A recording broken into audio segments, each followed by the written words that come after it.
ఉన్న బంగారాన్ని విడిపించి ఆ రోజు ఆన్లైన్ రేటుకే మేము కొంటాం. Sharma gold company.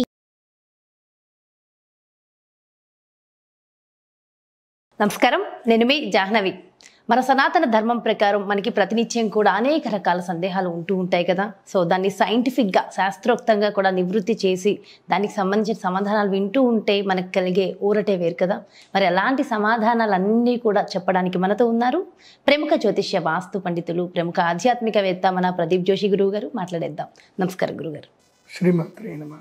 గురుగారు, ముఖ్యంగా ఇప్పుడు అమావాస్య, ఆ రోజు ఏం చేయడం వల్ల అందరికీ మంచి జరుగుతుందంట? శ్రీ గురుభ్యో నమః.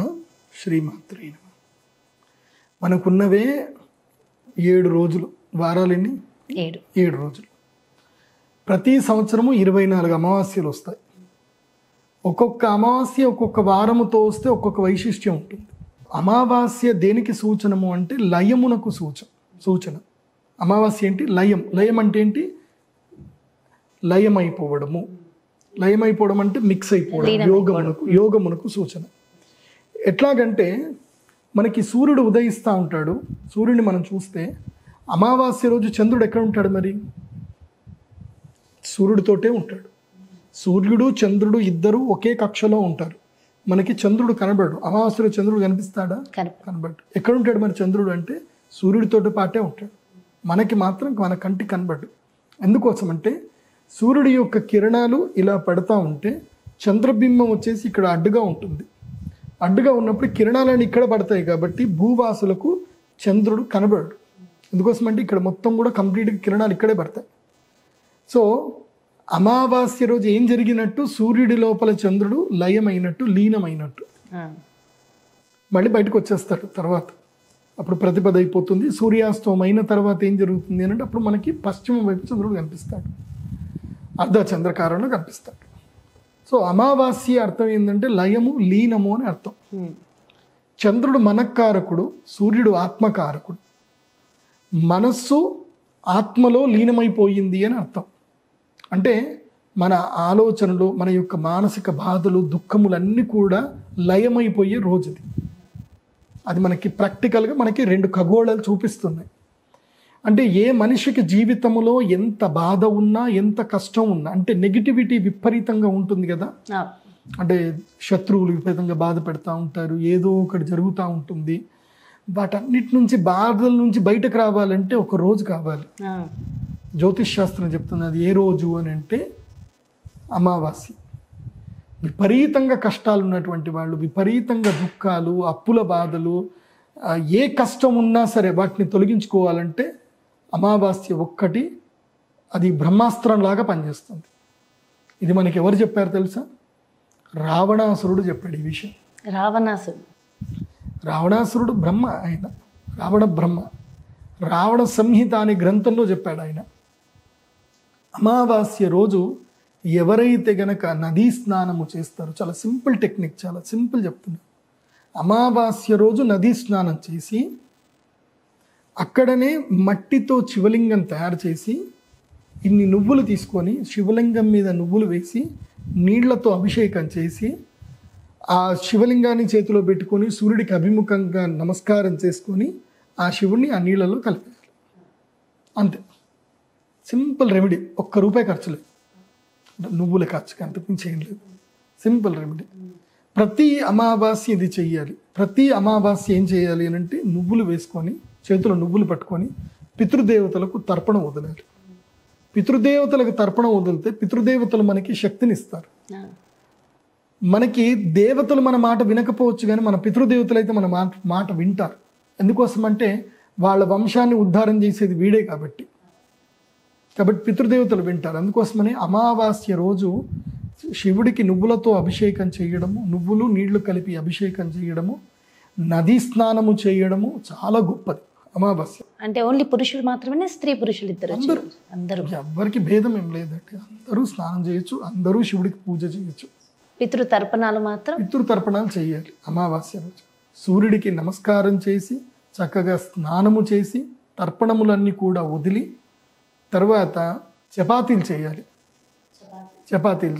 చపాతీలు అంటే తల్లి తండ్రి ఉన్నటువంటి వాళ్ళేమో స్క్వేర్లో చపాతీలు చేయాలి. స్క్వేర్లో స్క్వేర్ లేకపోతే ట్రయాంగిల్లో తల్లిదండ్రులు ఉన్నవాళ్ళు.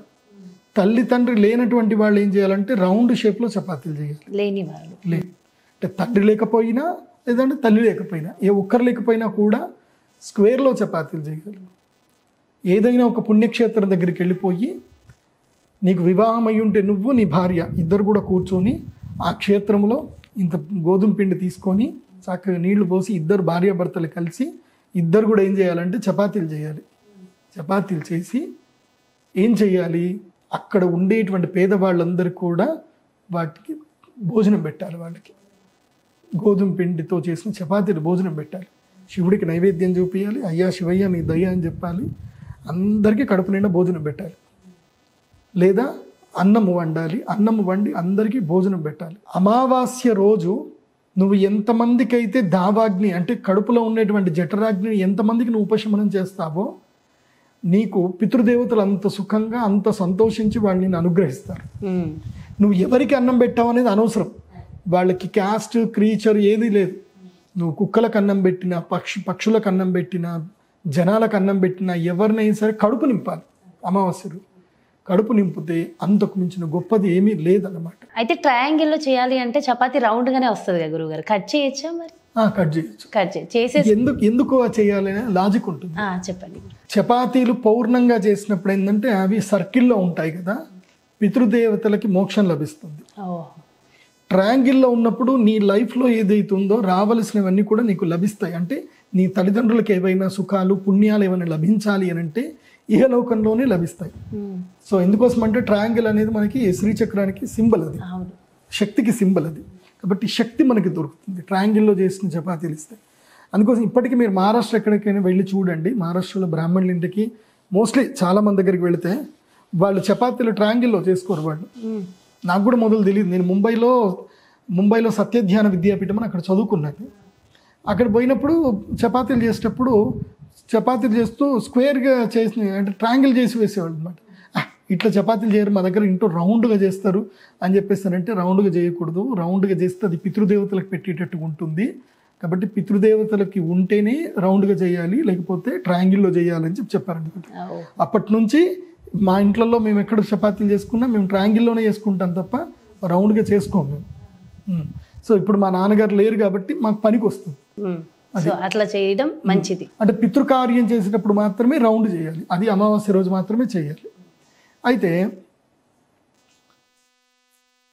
దీనికి ఒక మంచి ఉదాహరణ కూడా ఉంది. అంటే నా లైఫ్లో కష్టం వచ్చినప్పుడు, ఒక సందర్భం వచ్చినప్పుడు ఈ పని చేస్తే ఎవరికి ఐశ్వర్యం వచ్చిందని చెప్తాను వినండి. మునుపు ఔరంగాబాద్ నుంచి మా నాన్నగారి దగ్గరికి ఒక శిష్యుడు వచ్చాడు అనమాట. ఆ శిష్యుడు వచ్చినప్పుడు మా నాన్నగారు ఆ శిష్యుడికి ఒక విషయం చెప్పాడు.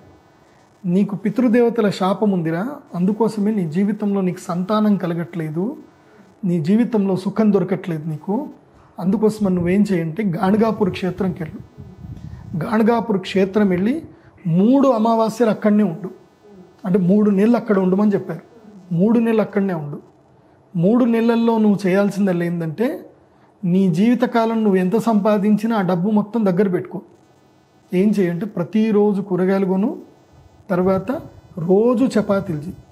రోజు 108 చపాతీలు చేయి. నీ చేతితోటే చేయాలి, మళ్ళీ ఎవడో పని కొడుతోటి చేయకూడదు.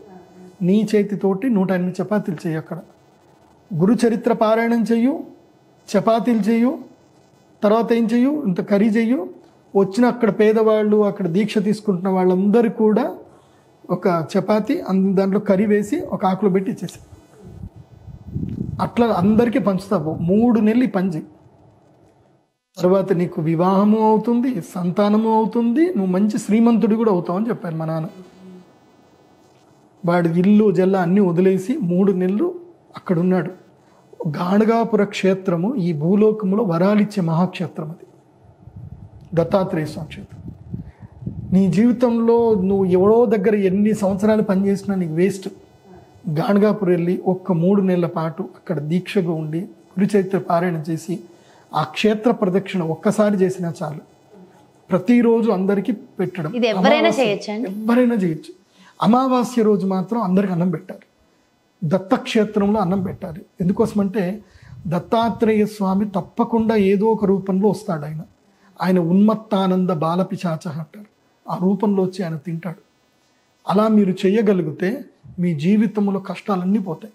అందుకోసమని అమావాస్య వస్తే దత్తక్షేత్రము, శివక్షేత్రము, విష్ణు క్షేత్రం ఎక్కడికైనా వెళ్ళాలి, నదీ స్నానం చెయ్యాలి, ప్రదక్షిణలు చెయ్యాలి, డెడికేటెడ్ లయం అయిపోవాలి. లయం అంటే ఏంటి? నీ లోపల నీ యొక్క సెన్సరీ ఆర్గన్స్ అని విత్డ్రాల్ చేసుకోవాలి. స్వామి నీకు శరణాగతం చెప్పాలి. అలా ప్రతి అమావాస్య చెయ్యాలి. ఓన్లీ సోమవతి అమావాస్యనే కాదు, ప్రతి అమావాస్య చెయ్యాలి. అమావాస్య వచ్చింది అని అంటే మన జీవితంలో ఏంటంటే అన్ని పనులు వదులుకోవాలి. ఒరే అమావాస్య వచ్చిందిరా, నా జన్మోద్ధారం చేసుకోవాలి, నేను వెళ్ళిపోతున్నాను, ఎన్ని కర్మలు ఉన్నాయో, ఎన్ని తలనొప్పులు ఉన్నాయో ఈ అమావాస్య రోజు వెళ్ళిపోవాలి అని చెప్పి ఆ పని చెయ్యండి. అమావాస్య రోజు దానము తీసుకున్న వాడికి పుణ్యమే, దానం ఇచ్చిన వాడికి పుణ్యమే, రెండు పుణ్యమే. సో ఇంకా మంచిది, అంత మంచిదే. అది అమావాస్య యొక్క గొప్పతనం. చాలా సంతోషం గురుగారు, చాలా చక్కగా వివరించారు. Thank you so much. నమస్కారం. సుమన్ టీవీలో మీ పర్సనల్ అండ్ బిజినెస్ ప్రమోషన్స్ కోసం కింది నెంబర్కి కాంటాక్ట్ చేయండి.